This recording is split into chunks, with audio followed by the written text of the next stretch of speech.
ones. Cheers. Cheers. Welcome. Hello. I'm Lisa. I'm Sunny. And this is Nothing to be ashamed of. Drunk version.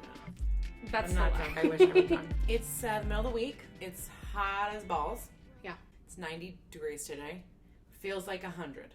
I haven't been outside. She did say the other day when we looked at the forecast ahead, she's like, I am not going outside today. Yeah, Lisa went, it's going to be 90 degrees on Wednesday. And I went, guess I'm not leaving the house on Wednesday. Yeah. And I think I already have a bug bite. It's been a day. Probably from yesterday, maybe from your picnic. Oh, yeah. Outside times. Yeah, it was a little buggy. Yeah. A little buggy. Yeah, so I was saying, I saw this thing on Amazon that it's like suction. It sucks the poison out of your bug bites. She's been finding really weird things on Amazon. She got that weird foot stuff coming. Cold feet.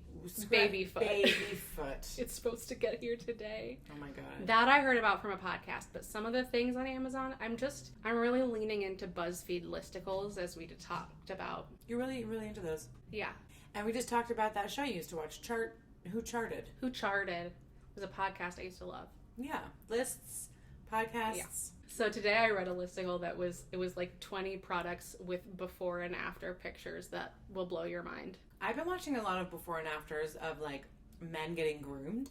Ooh. On YouTube. So, during the pandemic I cut Sunny and boyfriend's hair, and then I just started like watching a couple of different hair cutting videos, because now I just think I'm really into it, and I think I might like wanted to cut hair. Not like a professional, but like Semi-pro.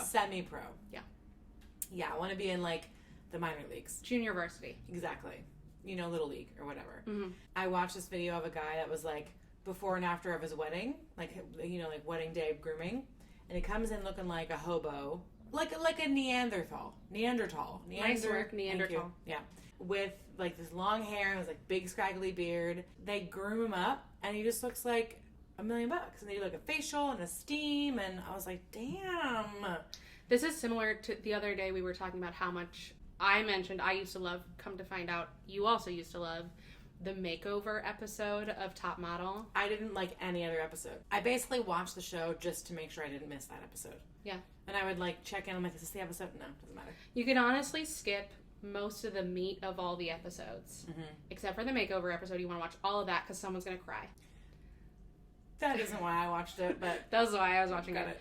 But then you can skip to, like, the final photo. When you start getting mean and fussy, I'm going to start calling you Regina George. Got it. When you say things like that. Oh, yeah. Yeah. When I'm ugly on the inside? Right. But when the ugly on the inside comes outside. Yeah, that is very Regina George. Yeah. What a reference. Yeah. For the ages. What do you want to talk about today? We're going to talk about privilege. That feels weird. So do you want to, like, set us up with why you came to this... Well, you came to this topic, but also, like, why... Because I've been sort of feeling it in this space. We talked about it in our last Vidapode.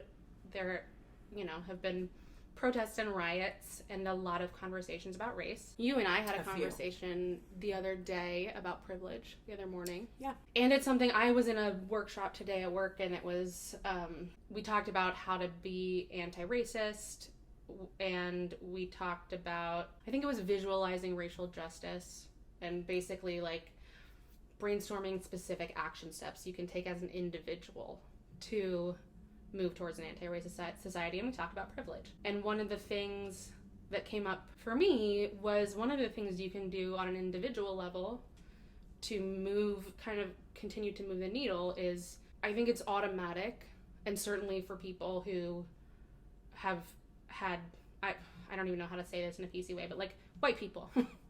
White people have a knee-jerk reaction when hearing the word privilege to deny our privilege or to get defensive. We could talk about white fragility. There's a lot of different... I don't feel defensive. I just feel like ashamed that I have it and other people don't have it. Yeah, and ashamed that we have it, and I think the defensiveness that can sometimes happen comes from the shame, trying to cover it up. Because people point fingers like, you're privileged. It's like, well, I didn't choose where my parents lived. Yeah. And so part of this, I think part of what's helpful about continuing conversations and having helpful conversations about race is catching that knee-jerk reaction and also recognizing privilege is important, and recognizing your own privilege as well as the privilege of others. But also, I think we have opportunities to change the ways that we talk about privilege. Where does knee jerk come from? Maybe from like when you get your reflexes tested. Oh, like kid times. Kid times. That little triangle thing. That little triangle thing hits you right in the reflex, and you kick. A knee jerk. A knee jerk. Got it. Yeah, it's a reflex. Got it. Sorry, continue. I just realized that I didn't know where that came from. But I don't know if that's true, but I wouldn't don't be surprised. fact check us. Or yeah, do what you want. So I wanted to talk about privilege today and some of the shame that we feel about it, some of the ways to combat that shame so that we continue to have productive conversations. Yeah, and so we kind of got down this. It wasn't today we talked about it, but we did get kind of like just had a dialogue around the fact that like there's riots happening and we've had curfew and finally we're out of having curfew, but things are happening around the city, and I thought to myself, I just don't really feel safe living in a city right now. And at 20, I might have. But at 35, wanting to like build a home with boyfriend and like feel safe and feel like I feel like I'm getting insular because I don't want to be surrounded by what a city has to offer right now, because again, like we are still in a pandemic, so we're all getting all the bad things of a city and none of the benefits of being able to go to a bar, go to a concert, go to this festival, blah blah blah. So boyfriend and I are thinking about moving out into like a suburb of Philadelphia. And how I feel like bad is the wrong word, but I feel something about the fact that I have the privilege to move out to a suburb where I feel safer and feel like I can sleep and I'm not worried about my safety all the time. And how also, and on the other side of that coin is like there are riots and protests and people are going to fight at the front lines and getting tear gassed and getting arrested. And I said to Sunny the other day, I live in a world where there's consequences, and I'm not saying that I don't think that you should go and fight for your First Amendment right, like I said the other day.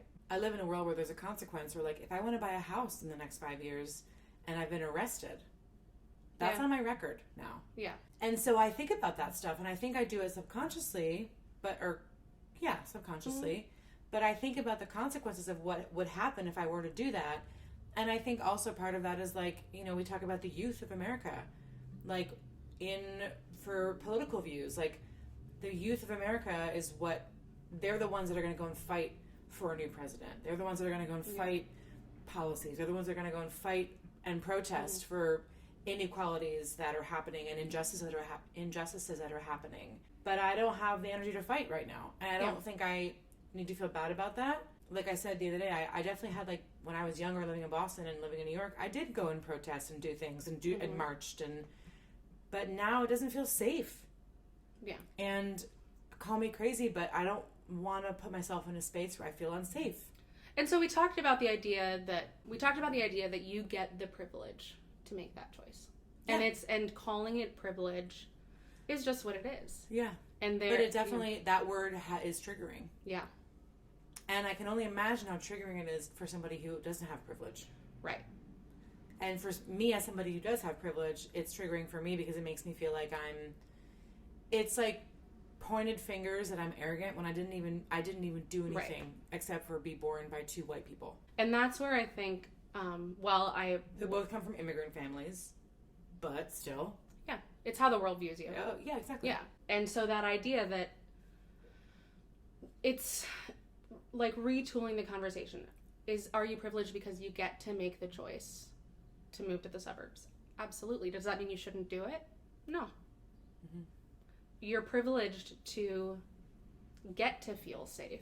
Yeah. Where what people are fighting for right now is... So the bus is passing.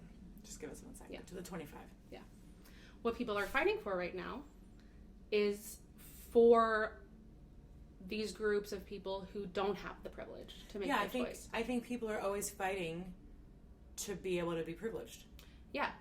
And so how can we have more productive conversations and stop basically the idea that it, like, being privileged, I certainly have privilege. Anybody with, you know, I like to call myself melanin deficient. A little more melanin deficient than my friend here. But of course I have privilege that comes with that. Do I feel guilty about it? Yeah, absolutely. But my guilt about it isn't productive. Yeah, because you can't like change. You can't change how you were raised or your circumstance or I literally cannot change the privilege that I have, but I can recognize it. And does it make me an asshole of a privileged person because I'm not using my privilege to fight? But when the fighting leads to violence, I don't feel safe. Right. And I'm not gonna willingly put myself in harm's way. That to me is stupid. I think that it doesn't make you an asshole of privilege. I think that, for example, I had one of my other close friends, I did a Black Lives Matter march in South Carolina. She did not want me to go. Yeah. I understand that. But at that point, and that was a very different situation. It was a small town. I felt really safe going. That was a situation where the police commissioner, like, spoke with us, shook our hands. Yeah. Totally different than going to protests where I might get tear gassed. But it's when we can recognize that we all have privilege, but we all might use it in different ways and not judging. Yeah. For example, I didn't go to the protests here. I don't want to get tear gassed. I don't want to get arrested. I don't want to get hit with rubber bullets. I don't want to have my friends bail me out because they may not have the money because they're unemployed because of the pandemic. Yeah. Like, it's a very terrible circle. Yeah. Additionally, one of the big things that I thought of this time was I'm getting ready to go visit my parents who are over the age of 70 or 65. Yeah. And the reality is that we're in a dangerous time health-wise, and I can't take a virus to them. Is that it is privilege that I get to make that choice. Yeah. But the fact that I can recognize it and make other choices is at least something. It's not as much as I could be doing, sure. Yeah, but again, I think we talked about that. Putting yourself at a knowledgeable health risk doesn't make sense to me. Because we still, and like I said to Sunny, or maybe it was boyfriend, but like so racism is definitely problem A. Problem B is the pandemic, which we don't have a solution for yet. We don't have a solution for problem A either. But problem B is that we have a pandemic, we don't have a cure. So then problem A has come back. And I get that it's still a problem, but I don't feel safe personally being able to go out in the world right now and mingle with hundreds of thousands of people who may or may not have COVID and then also get sick again. And I'm going to see my parents in 2 weeks. Yeah. Who are also over the age of 70. So, and I was going to say before, it's the same kind of same idea. It wasn't race related, but it wasn't race related. But after Trump was elected, the Pink Hats March. Oh. Yeah. I wanted to do that so badly, but I was living in the South at that point, and I didn't feel safe that there wasn't going to be gun violence. Yeah. And there wasn't going to be people coming in and just shooting us up. I just consciously didn't feel comfortable, and I was I laid in bed all day. Yeah, and that's so what is important to me, what I'm feeling to be important now, with both myself and my friends, is to recognize that it is a privilege. That was a choice you got to make. Yeah, to not put yourself in harm's way. The problem is that not everyone has that privilege. Right.